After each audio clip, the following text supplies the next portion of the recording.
When Ethan Miles first set foot in the ruined city of Vereen 9, he wasn't thinking about ancient curses or alien ghosts.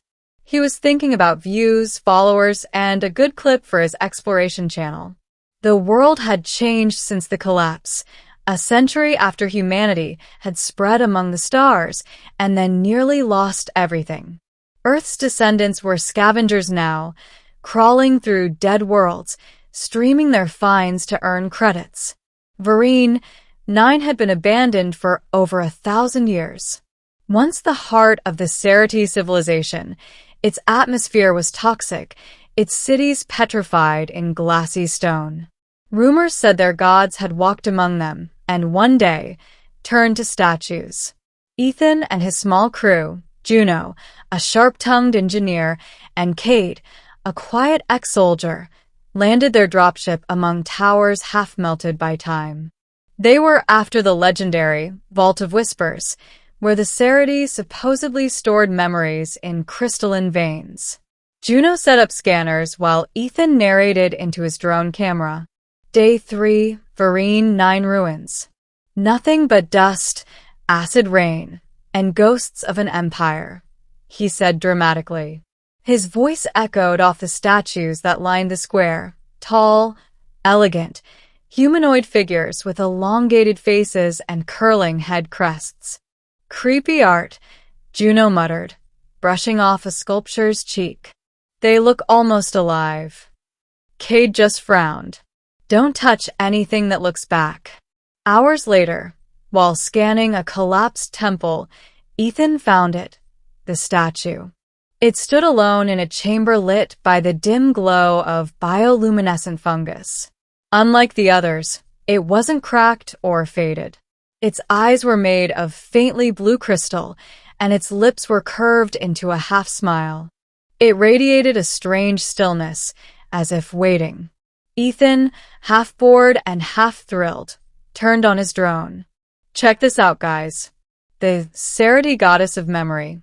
I bet. Guess she's been lonely 1,000 years. Ethan, don't.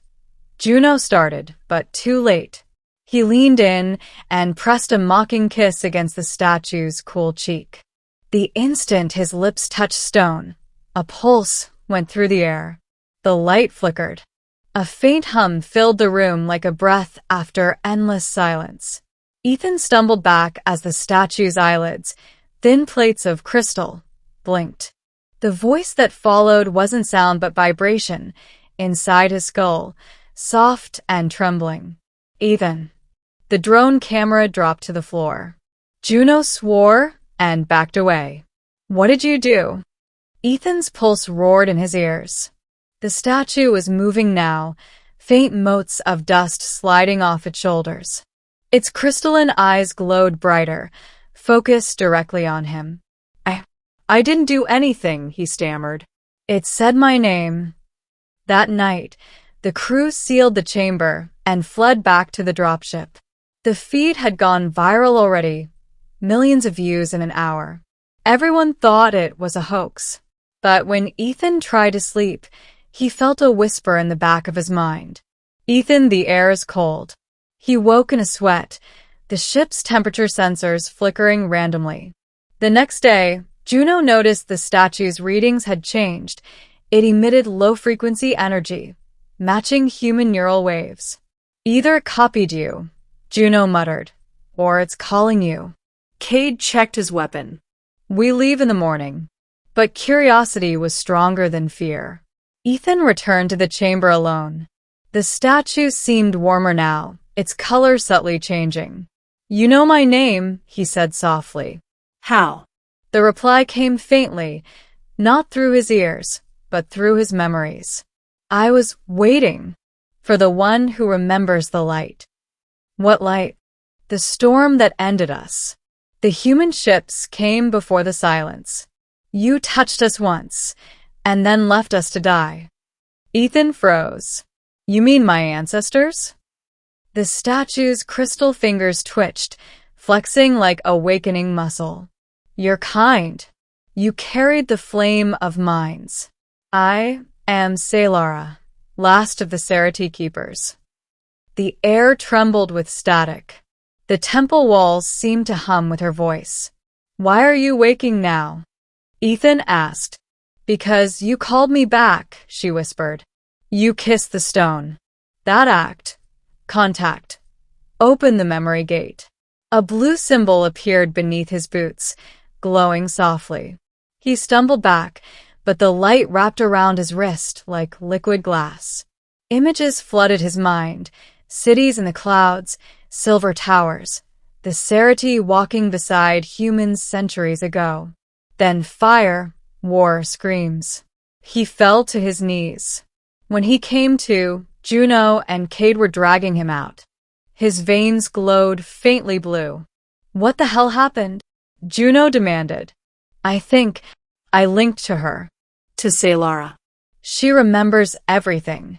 Over the next days, the planet itself began to change. Varine 9's dormant systems hummed awake. Ancient drones flew overhead. The petrified rivers shimmered with reflected light. Juno found that Ethan's biometric readings showed dual neural signatures. "She's in your head," she whispered, sharing it. Saylara spoke more often now, her voice clear inside him. "Your people fled when the war began. But I stayed, guarding what was left. I can show you what we were." Visions filled his sleep. Crystalline halls, children of light, their thoughts connected by living technology. The Serity were not gods. They were archivists of consciousness, preserving the minds of the dead. Saylara had been the last keeper, turning her own body to stone to protect the vault. Ethan woke trembling. "She wants me to finish it, to open the vault." Cade's jaw tightened. "You're not opening anything until we leave this cursed world." But Juno shook her head. If the Serity stored memories, this could be history's biggest discovery. The next night, the storms came. Blue lightning ripped across the horizon. Their ship's systems went dead. Saylara's voice echoed in Ethan's thoughts. "They are coming. The scavengers. The ones who erased us before." Moments later, a rival exploration crew descended, mercenaries hired by a rival streamer, Zane Holt. He smirked at Ethan through the comms. "Thanks for finding the vault for us, pal. We'll take it from here." Gunfire echoed across the ruins. Ethan ran back toward the temple, guided by Saylara's whispers.